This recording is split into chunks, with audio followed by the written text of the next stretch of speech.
홍콩 한국방송 채널K 뉴스입니다. 홍콩 정부가 사회적 거리두기 조치를 완화합니다. 다만 시설 출입 전 신속 강원 검사 음성 결과 제출 요건은 계속해서 유지됩니다. 어린이 대상 백신 패스 규정이 한층 강화됐습니다. 12세 이상 어린이의 3차 접종 유예 기간도 한 달가량 축소됐습니다. 외국인 가사 도우미 최저임금이 동결된 지 3년 만에 2.2% 인상됐습니다. 홍콩 정부가 관광객 유치를 위해 항공권 50만 장을 배포하기로 했습니다.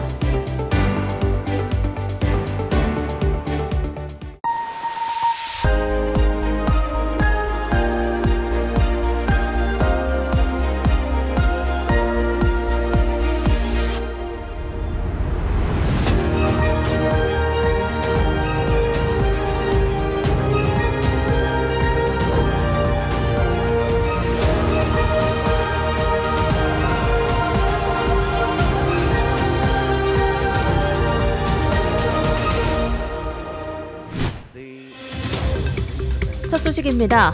홍콩 정부가 오늘부터 사회적 거리두기 조치를 완화합니다. 레스토랑의 테이블당 최대 인원수, 운동시설과 각종 살롱의 동시 이용자 수는 기존 8명에서 12명으로 늘어나고 바와 펍, 나이트클럽의 테이블당 최대 인원수도 4명에서 6명으로 완화됩니다.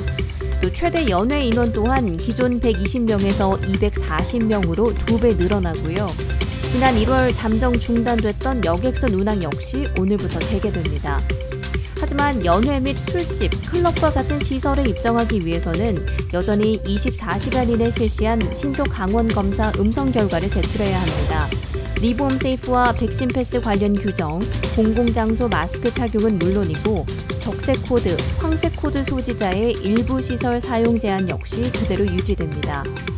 정부는 앞으로의 추이에 따라 14일 주기로 사회적 거리두기 조치를 추가로 완화할 계획이라고 밝혔습니다. 백신 패스 적용 연령이 5세로 하향 조정됐죠. 지난 9월 30일부터 적용된 새 기준에 따르면 5세에서 11세 어린이는 최근 3개월 내 백신 1차 접종을 마쳐야 하는데요. 1차 접종 후 3개월이 경과했다면 2차 접종을 받아야만 합니다. 11월 30일부터는 백신 2차 접종을 마친 사람에 한해서만 백신 패스 사용이 가능해집니다. 어린아이들의 경우 부모의 리브홈 세이프 앱에 백신 기록을 저장하거나 부모의 스마트폰에 QR코드가 보이도록 사진으로 저장 후 사용할 수 있게 했습니다. 또 종이로 된 접종 증명서를 직접 제시할 수도 있습니다. 만 12세 이상 어린이에 대한 규정도 한층 강화됐습니다. 코로나19 백신 2차 접종 후 3차 접종을 받아야 하는 유예 기간이 한 달 단축된 건데요.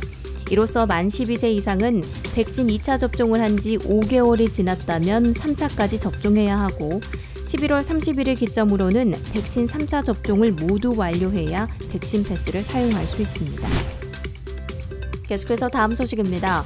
홍콩 정부가 외국인 가사 도우미의 최저임금을 기존 월 4,630 홍콩달러에서 4,730 홍콩달러로 2.2% 인상한다고 발표했습니다. 또 무료로 음식을 제공하지 않을 경우 지급되는 식사수당은 월 1,196 홍콩달러로 인상됩니다.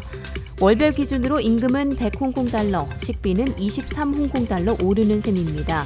이 같은 규정은 10월 1일부터 체결된 모든 가사 도우미 계약에 적용됩니다.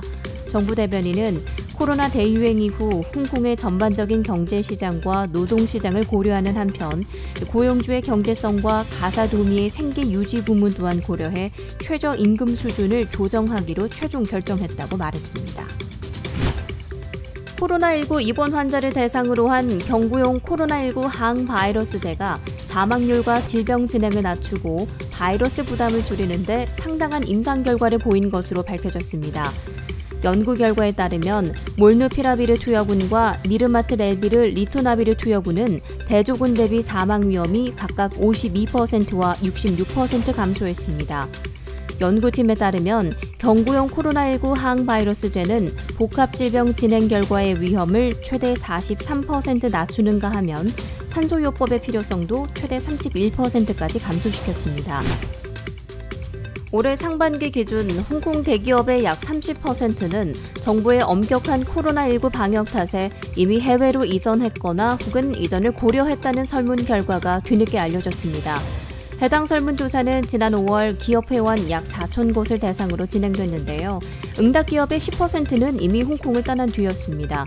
홍콩 재계 최대 단체인 홍콩 총상회의 조지렁 최고 경영자는 홍콩이 국제금융허브로서의 지위를 유지하기 위해서는 빠른 시일 내에 코로나19 여행 제한이 일체 폐지돼야 한다고 강조했습니다.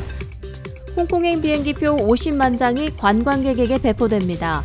홍콩 정부는 현재 남아있는 방역 규정이 모두 해제되고 나면 2020년도에 구매해둔 비행기표 50만 장을 해외 관광객들에게 배포할 것이라고 발표했는데요. 코로나19 상황이 크게 악화하지 않는 한 존리 행정장관이 다음 달 시정연설에서 일상으로의 완전 회복을 발표할 것이라고 전했습니다. 또한 비행기표 배포를 통해 홍콩 관광업이 회복세에 접어들 것이라며 모든 방역 규정이 없어진 후 관광객이 유입되기까지는 최대 6개월가량 걸릴 것으로 예상했습니다. 이어서 한인 소식입니다. 올해 처음으로 열린 제1회 홍콩 한인 주니어 테니스 대회가 10월 4일 중앙절 통정에서 개최됐습니다.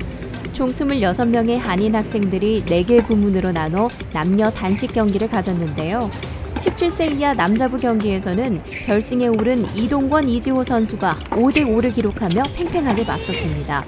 타이브레이크에서 7점을 먼저 획득한 이동권 선수가 최종 우승을 차지했습니다. 홍콩의 유일한 한국인 드래곤보트 팀인 유나이티드 코리아가 2022 스탠리 드래곤보트 챔피언십에서 골드컵 부문 준우승을 차지했습니다. 2006년 창단된 이후 역대 최고 성적인데요. 홍콩의 여러 한인 문화체육 모임 중에서 홍콩 전통 문화를 바탕으로 상호 교류하는 단체는 이 유나이티드 코리아가 독보적입니다. 유나이티드 코리아 드래곤보트 팀은 2006년부터 매년 홍콩 로컬 문화 행사에 직접 참여해 양국 간의 건강한 커뮤니티 교류에 앞장서고 있습니다. 수협중앙회 홍콩 무역지원센터가 지난달 29일 코즈웨이 베이에 위치한 풀만 호텔에서 한국 수산식품 수출업체와 홍콩 내 수산물 수입 바이어를 연결하는 온라인 비즈니스 상담회 행사를 가졌습니다. 올해 처음으로 개최한 무역상담회인데요. 한국 수산식품 수출업체 17개, 홍콩 수입업체 22개 업체가 참여했습니다. 이번 행사는 코로나로 인해 홍콩 입국이 쉽지 않은 상태에서 한국 수산업체들을 지원하기 위해 마련됐습니다. 이번 주 코트라 정보입니다. 최근 기후변화와 러시아 우크라이나 전쟁으로 에너지 가격이 급등하고 있죠. 홍콩의 전기세도 오를 것으로 예고됐는데 에너지 효율이 높은 가전제품은 뭘까요? 홍콩의 가전 트렌드를 알아봅니다. 이승권 원장의 생활 칼럼, 이번 주는 중국 근현대를 바꾼 신의 혁명의 주역 손중산에 대해 알아봅니다. 17세에 홍콩으로 건너와 중고등학교와 대학 과정을 마친 손중산은 홍콩의 발전을 체감하며 서구식 교육과 사상을 접하게 됩니다. 1923년 홍콩대학에 초청받은 그는 혁명 사상이 홍콩에서 시작되었다는 명언을 남겼습니다. 홍콩 부동산 소식도 준비했습니다. 1960년대 말까지 인구 밀도가 지구상에서 가장 높았던 노스포인트. 하지만 최근에는 홍콩섬에서 가장 교통이 편리한 지역으로도 손꼽히는데요. 노스포인트에 새롭게 등장한 플레르 파빌리아 아파트 임대에 관해서 알아보는 시간 준비했습니다. 물류 이야기입니다. 팬데믹 이후에 한국에서 물건 구입 많이 해보셨죠? 한국에서 직배송이 어려울 경우 배송 대행지를 이용해 보다 간편하고 빠르게 홍콩으로 받아볼 수 있는 방법 정리했습니다. 이어서 이번 주 행사 안내입니다. 세계 한민족 여성 네트워크 코윈에서 홍콩 장학생을 선발합니다. 홍콩에 거주하는 유학생, 대학생 중 코로나로 인한 어려움을 극복하고자 노력하는 학생을 선발해 1인당 약 3,000 홍콩 달러를 지급합니다. 홍콩에서 즐기는 흥 제12회 홍콩 한국 10월 문화제가 2달간 홍콩 전역에서 개최됩니다.